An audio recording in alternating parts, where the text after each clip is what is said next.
Hi, welcome to minijack. And yeah, I'm making a small video about this giant beast and it's alive.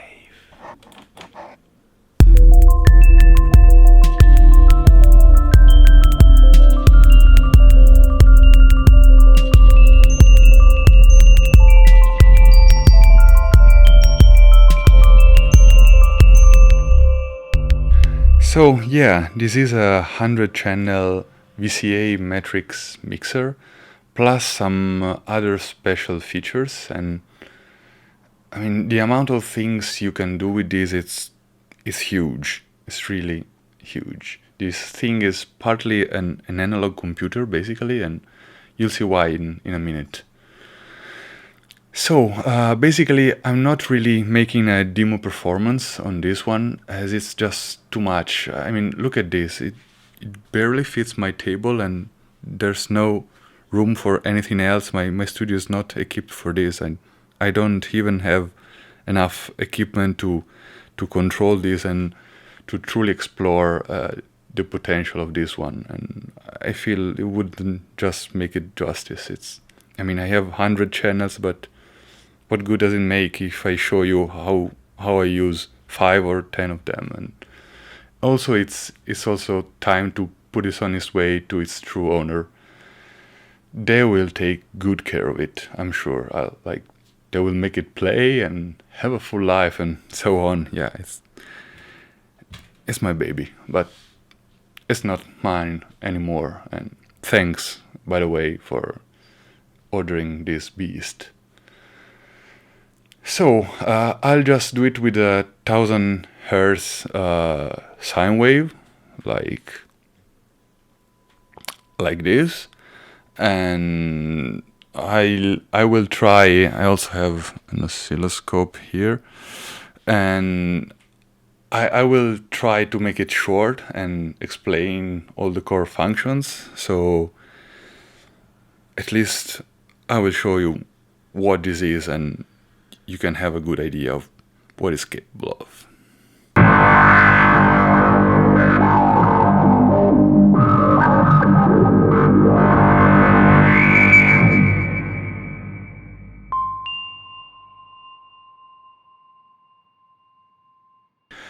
So this is the input section. Up until here, the red knobs are the channel gains, and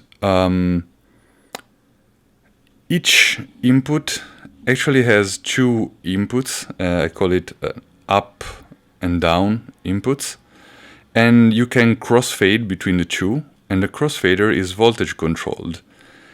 With the Pluck'n'Duck VCA, there is a video on my channel just about only talking about the Pluck'n'Duck. It's my signature design. But here is a bit different because it's acting as a crossfader, so I will just show you how it works. So, for example, on this channel I only have a sine wave, and when something is plugged in the down channel, it just goes through because the VCA is normal to 5 volts, and that's how it works. And on this other channel, on this other jack, I have a triangle wave. So that's sine and triangle. And so you will hear the difference. So if I put the triangle in the up input and we have sine in the down, and we're only hearing the sine. But if I use a control voltage, and this blinking light, it's what I have on this jack, it's just a square wave.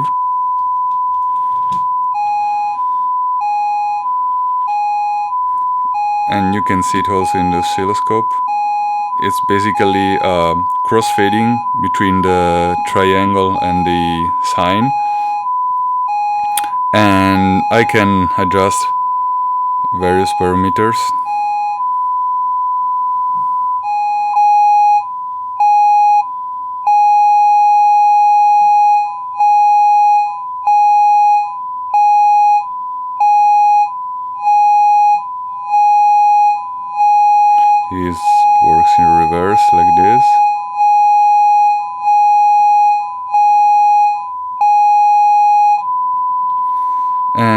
So yeah, this is the input section. I will just unplug the triangle so it's not distracting. And then the signal flow goes to the VCA matrix. So, also, here I have a plus minus switch. So we can have a look and listen also. Let's just get rid of this one. I will put it here for later.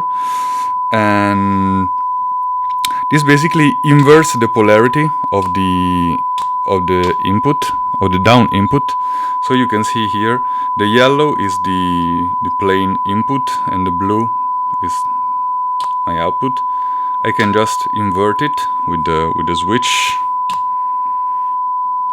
And so it's basically that's what it makes kind of a sound computer, because you can do addition and subtraction, and that's a very basic ALU, arithmetic logic unit of a computer. So it can be part of a system that's Turing complete, but yeah, the mixer itself cannot retain state in a register, so it's a bit tricky, but this makes it very, very complete in a way. You can really do many more things than you could if it wasn't there.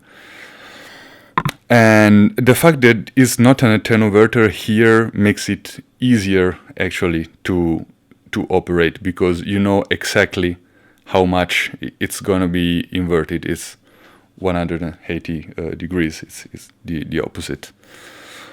So the signal flows then goes to the VCA matrix. So basically each of these square is a VCA of the same kind you saw it, the Pluck'n'Duck VCA, acting on behalf of the matrix junctions.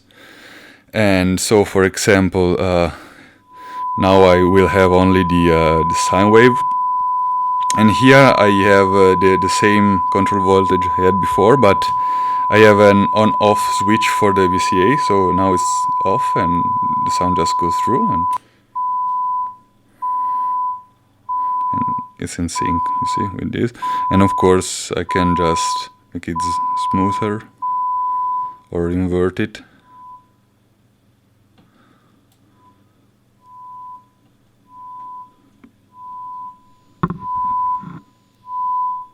Yeah, something like that. And yeah, of course I'm just trying to make it as quick as possible with just a sine wave, but yeah, you get the idea. And then there is another nice feature here, which is the dual mode mute.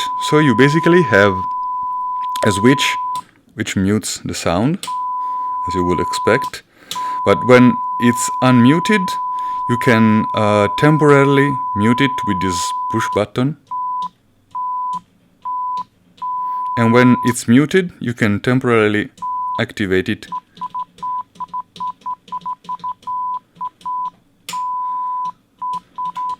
So it's a nice performance trick.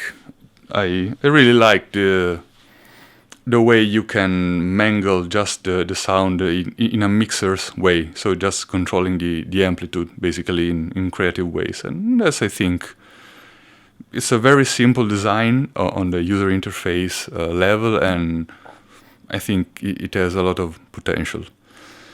Then going on, we have the channel gain, and it can get very loud, so I won't be turning this up for this demo. And this is the main output, and this is what we are listening to. So we have a level for each channel and a main level, and that's what I'm recording now. And this is the single channel output, and I'm just using that for the oscilloscope at the moment, but yeah, we don't need it. And in the end, here we have the pre-fader listen, and in this case it's not really pre-fader, but it's like a pre-mute. And here you have your headphone output with the dedicated volume, so it's kind of a complete mixer, and also has a banana ground socket, so you can use it with whatever you want, like bookless, and also you have 2x and 5x gain settings, so it's line level friendly and Eurorack friendly, and in general synth and modular friendly. It can act as a bridge in both directions. And yeah, so yeah, I've been busy with this one and other huge projects. I know I've been quite erratic with my videos, but the channel is not dead. It's so not dead. You will see. So, if you liked this video, give it a thumbs up, and also consider subscribing to the channel if you haven't already. And stay tuned for more videos.